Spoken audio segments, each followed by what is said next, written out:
বর্তমানে শিক্ষা অনেকটাই হয়ে উঠেছে প্রযুক্তি নির্ভর, আর প্রযুক্তির সঙ্গে তাল মিলাতে গিয়ে শিক্ষাক্ষেত্রে কম্পিউটার, ল্যাপটপ, ট্যাব এবং মোবাইলের মতো যন্ত্রগুলি অত্যন্ত অত্যাবশ্যক হয়ে পড়েছে। শিক্ষার কথা মাথায় রেখেই পশ্চিমবঙ্গ সরকার 2021 সালে তরুণের স্বপ্ন প্রকল্প চালু করেছিল।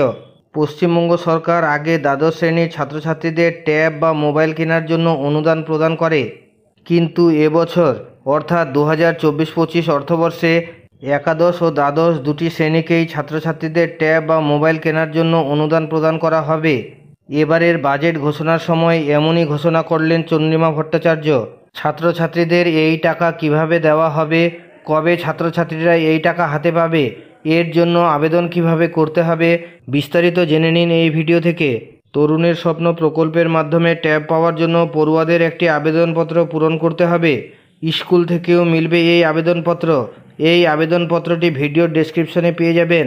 এই আবেদনপত্রে পড়ুয়ার নাম, অভিভাবকের নাম, আধার কার্ড, বয়স, ব্যাংকের ডিটেলস দিতে হয়। এই আবেদনপত্রটি পূরণ করে স্কুলে জমা করতে হবে। এর সঙ্গে জমা করতে হবে আধার কার্ডের জেরক্স, ব্যাংকের পাসবইয়ের জেরক্স। এরপর রাজ্যের শিক্ষা দপ্তর আবেদনপত্রটি ভেরিফাই করে পড়ুয়ার ব্যাংকে ট্যাব কেনার জন্য টাকা পাঠিয়ে দেবে। এবারে জেনে নিন তরুণের স্বপ্ন প্রকল্পে কারা আবেদন করতে পারবে। তরুণের স্বপ্ন প্রকল্পে আবেদনের জন্য ওই ছাত্রছাত্রীকে অবশ্যই পশ্চিমবঙ্গের নাগরিক হতে হবে। ওই আবেদনকারীকে অবশ্যই স্টুডেন্ট হতে হবে। শুধুমাত্র একাদশ ও দ্বাদশ শ্রেণীর ছাত্রছাত্রীরাই এই স্কিমে আবেদন করতে পারবেন। শুধুমাত্র যারা আগের ক্লাসে পাশ করে নতুন ক্লাসে উঠেছেন তারাই আবেদন করতে পারবেন। অর্থাৎ মাধ্যমিক পাশ করে যারা একাদশে উঠেছেন এবং একাদশ পাশ করে যারা দ্বাদশে উঠেছেন তারাই একমাত্র এই তরুণের স্বপ্ন প্রকল্পে আবেদন করতে পারবেন। পশ্চিমবঙ্গ সরকার পরিচালিত স্কুল, সাহায্যপ্রাপ্ত স্কুল এবং মাদ্রাসা স্কুলের পড়ুয়ারা শুধুমাত্র এই সুবিধা পাবেন।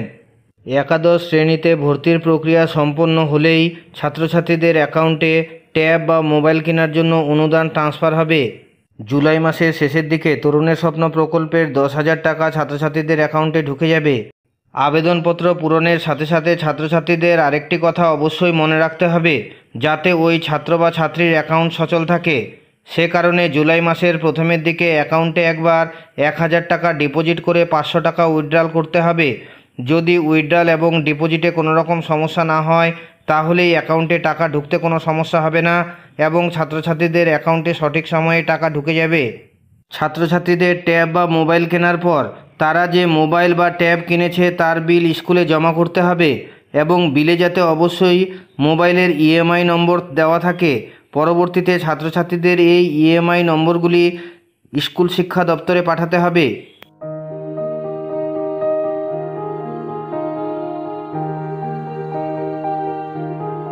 যে কোনো আপডেট আসলে আমি আপনাদের শেয়ার করি।